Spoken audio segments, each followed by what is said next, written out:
puso ba'y dapat sundin?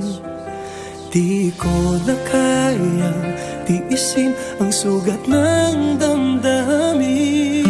Paalam na, hindi na babalik, hindi na babalik. Lalayo na lang kahit na masaktan, ang puso ay pag